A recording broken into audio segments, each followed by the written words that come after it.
Hello, friends, and welcome to Jewels of Truth.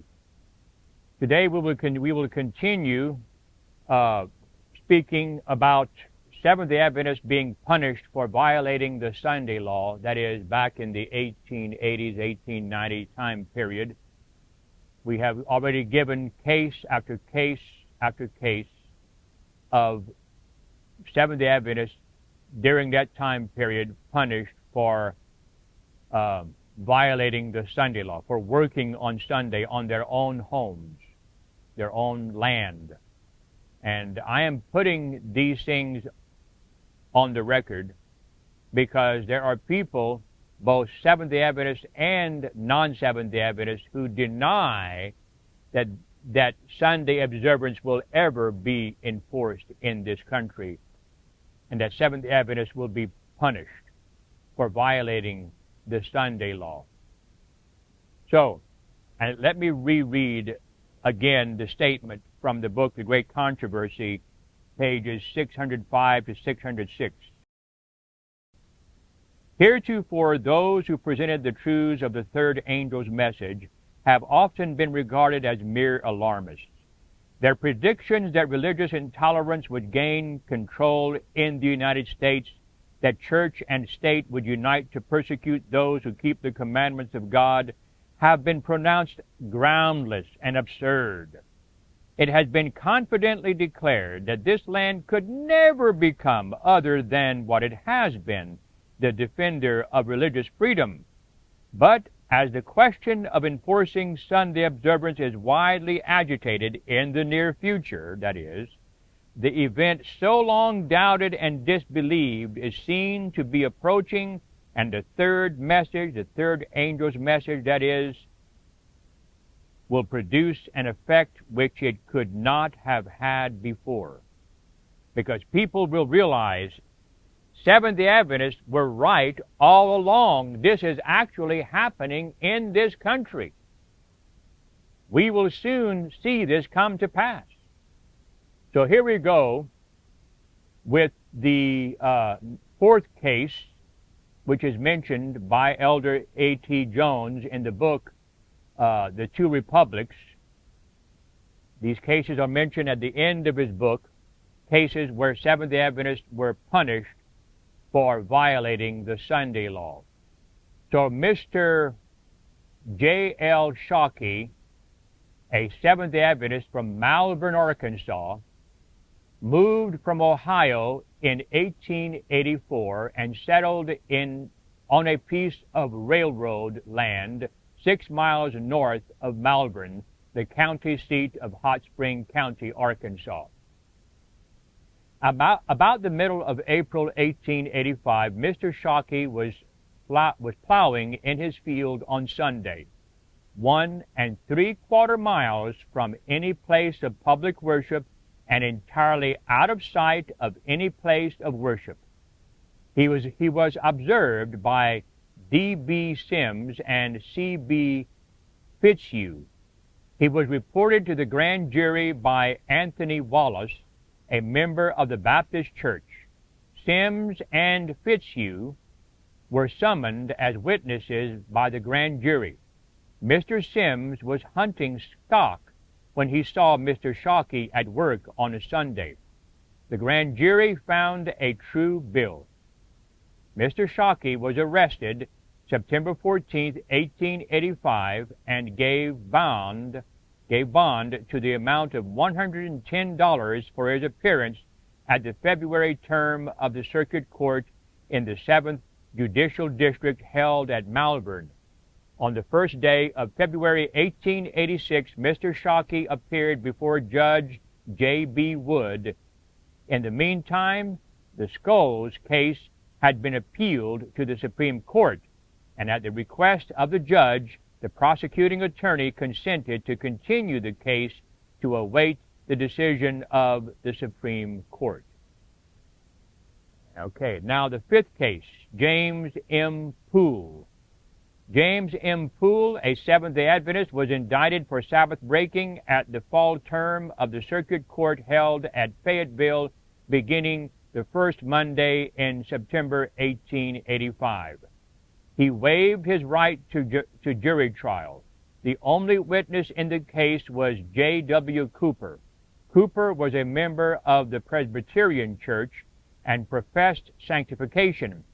He went to Poole's house on Sunday morning to buy some tobacco and found Poole doing what? Hoeing in his garden. So he testified before the court, Judge Pittman presiding. The judge sustained the indictment, pronounced Poole guilty, and fined him $1 and cost amounting to $30.90. Now, before I go any further, I should have mentioned this at the beginning of this series, and I'm going to go ahead and mention it now. In this United States of America, there is supposed to be a separation of church and state. The First Amendment to the Constitution was violated in each of these cases. And that First Amendment to the Constitution states, Congress shall make no law respecting an establishment of religion or prohibiting the free exercise thereof. Their First Amendment rights were violated. Here's another case, the sixth case, involving Mr. J.A. Armstrong, who moved from Warren County, Indiana, to Springdale, Arkansas, in 1878. In September 1884, he joined the Seventh-day Adventist Church at Springdale. November 1885, he was indicted by the grand jury for Sabbath breaking. On the 13th of February 1886, he was arrested by William Holcomb, Deputy Sheriff of Washington County, and was held under bonds for $250 for his appearance at the May term of the Circuit Court. The particular offense upon which the charge of Sabbath breaking was based was digging potatoes in his field on Sunday.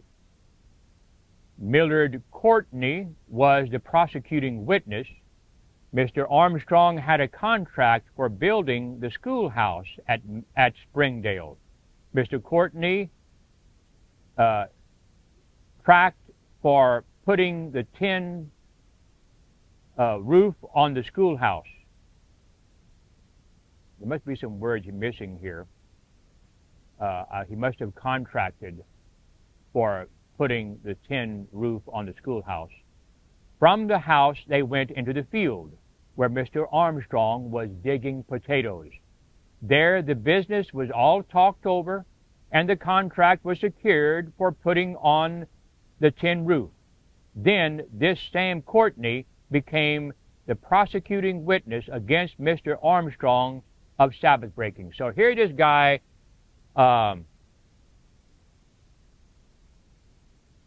Mr. Courtney, he goes and he makes a contract with Mr. Armstrong to put a roof on his house. I think a tin roof, yes. And all the while he's making this contract, acting like nothing's wrong, he goes like a tattletale to the law and witnesses against Mr. Armstrong for his digging his potatoes. On the first Monday in May, Mr. Armstrong appeared before Judge Pittman, Circuit Judge of the 4th Judicial District at Fayetteville, and waiving his right to jury trial, submitted his case to the court for decision. Judge Pittman sustained the indictment. Fine and cost amounting to $26.50 were paid. Mr. Armstrong was released. And of course, $26.50 was not a small sum of money in those days. The seventh case, Mr. Gentry had been a citizen of Arkansas since 1849. He had served as Justice of the Peace for 8 years and then refused to accept the office longer. He had served as Associate Justice of the County Court for 2 years. He had been a Seventh-day Adventist since 1877, a member of the Seventh-day Adventist Church at Star of the West, Pike County, Arkansas. At the January term of the Circuit Court in 1886, he was indicted by the grand jury for Sabbath breaking, the particular offense being his plowing on his own farm, July 2nd, 1886. He was arrested by the deputy sheriff and held under $500 bonds for his appearance at the July term of the Circuit Court. On the fourth Monday in July, Mr. Gentry appeared before Judge Hearn of the 8th Judicial District. At his request, his case was continued to await the decision of the Supreme Court in the Scholes case. In the month of January 1887, his case was called for trial. As the Supreme Court had sustained the decision of the Circuit Court in the Scholes case, Mr. Gentry confessed judgment but did not have the money to pay the fine and cost. Judge Hearn ordered the defendant held in custody until the fine and cost were paid. Mr. Gentry, having the confidence of the sheriff, was allowed the freedom of the town. On the last day of court, the sheriff notified him that unless the fine and cost were paid, he would hire him out, quote unquote, hire him out. The laws of Arkansas provide that in cases where the parties fail to satisfy the fines imposed, they shall be put up by the sheriff and sold to the highest bidder, the bids being for the amount of wages to be paid per day. They were then worked under the same rules and regulations as convicts and penitentiaries. Mr. Gentry was 65 years old. 65 years old, not wishing to submit to such barbarous treatment, paid $2, all the money he had, and gave his note for the remaining amount, $26.80. Can you imagine?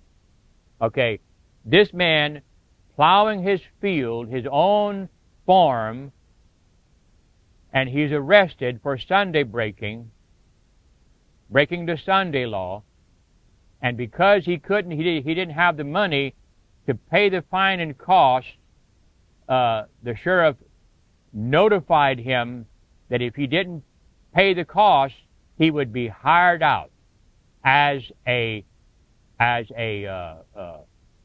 convict or a penitentiary. This is sick. Sick. Okay, the eighth case.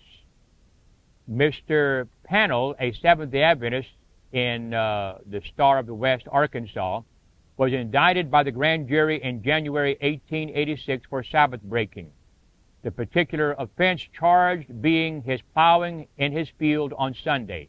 He was arrested and held under bonds of $250 for his appearance.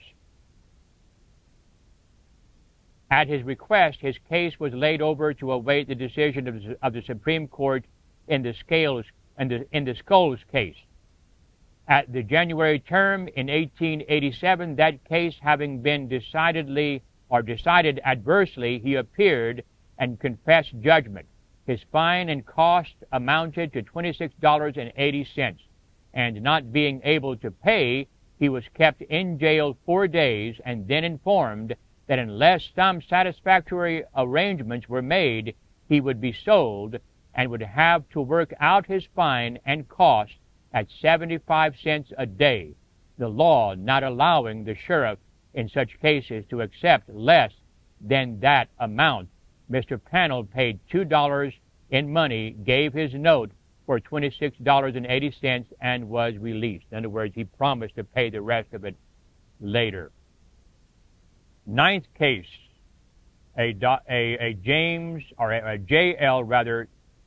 James, a Seventh-day Adventist in Star of the West, Arkansas, was indicted by the grand jury in January 1886 for Sabbath breaking. The particular offense was doing carpenter work on Sunday. The indictment was founded on the testimony of Mr. Powers, a minister of the Missionary Baptist Church. Mr. James was working on a house for a window. near the Hot Springs Railroad. The work was done without any expectation of receiving payment, and wholly as a charitable act for the poor widow, who was a member of the Methodist Church. Mr. James worked in the rain to do it, because the window was about to be thrown out of the house in which she lived, and had no place to shelter herself and family. Powers, the informer, lived about 600 yards from where the work was done, and on that very Sunday had carried wood from within 7 rods of where Mr. James was at work, and chopped up the wood in sight of Mr. James. This is insanity. Here he accuses a Seventh-day Adventist carpenter for doing a good and charitable work for a poor widow who was not a Seventh-day Adventist. She was a member of the Methodist Church. Mr. James, the carpenter, worked in the rain to do it, because the widow was about to be thrown out of the house in which she lived and had no place to shelter herself and family. While Powers, the informer, who lived 600 yards from where the work was done, on that very Sunday he carried wood from within 7 rods of where Mr. James was at work. He chopped up the wood in sight of Mr. James. Mr. James was arrested and gave the usual bond for his appearance in court. He appeared before Judge Wood at the January term of the Circuit Court of 1886. His case, with others, was laid over to await the decision of the Supreme Court in the Scholes case. The first Monday in February 1887, his case was called for trial. As the Supreme Court had decided against Scholes, James confessed judgment. The regular fine and costs were assessed and were paid by Elder Dan T. Jones as the agent of Mr. James's brethren at large. And lastly, a 10th case, Allen Meeks, the second time. We've already read about Allen Meeks. This is the second time now. At the January term in 1886, Mr. Meeks was indicted the second time. July 13th, he was arrested on a bench warrant in the hands of William Lefevre. Meeks gave bonds for his appearance at the July term of court. The offense was fixing his wagon brake on Sunday. Fixing his wagon brake on Sunday. He was reported to the grand jury by Riley Warren. Warren had gone to Meeks' house on the Sunday referred to in the indictment to see Mr. Meeks about hiring a teacher for their public school, as both of them were members of the school board of their district. In the course of their conversation, Mr. Meeks incidentally mentioned having mended his wagon brake that morning. This was reported to the grand jury by Warren, and the indictment followed. At the July term, this, with other cases mentioned, was held over to await the decision of the Supreme Court in the Scholes case. At the January term in 1887, Mr. Meeks's case was called. He confessed judgment. The usual fine and cost were assessed, paid by Meeks, and he was released. And all of this that I've read to you comes from A.T. Jones's book, The Two Republics, pages 880 to 883. So here we go again. If you appreciate this type of content where we are exposing the Sunday law, we would highly encourage you to tap that like button so that this video can be sent far and wide to those who are seeking for the truth. And if you have any questions or comments, then by all means tap that or place them at the bottom of this video. I will surely read them. And if you haven't subscribed, then we would highly encourage you to do so. Thank you for joining us here at Jewels of Truth. We hope that you will have a good day in the Lord.